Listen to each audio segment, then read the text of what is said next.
DXDC Radyoman Report. Kasohan Karong Adlawa sa Toril Pnp Traffic Section ang driver sa Mindanao Star kinsa nalambigit sa disgrasya sa highway sa Toril kagabii. Kasong Reckless Imprudence resulting to homicide o damaged property. Ang isang-at kaso ni Traffic Investigator Police sa Master Sergeant Johnny Tumandog batok sa driver sa Mindanao Star nga giilang si Bonifacio Sabanal Jr. hingkod ang pangidaron o nagpuyo sa Kidapawan City, North Cotabato.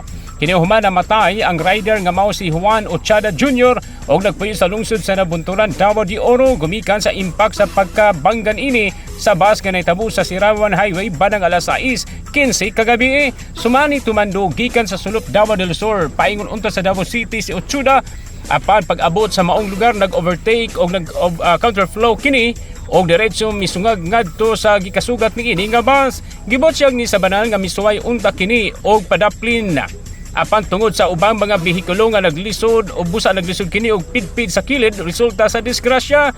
Gingon paingon sa Davao del Sur ang ruta ni Sabanal kinsa tingkagol karon sa selda sa Toril Pnp.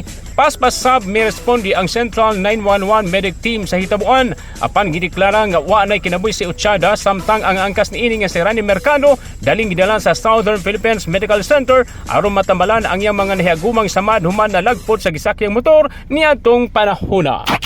Gikan sa Toril PNP, kasama mo sa Balitog Serbisyo Publiko, Radyoman Joel Veray Tatak, Arimen! Tatak RMN.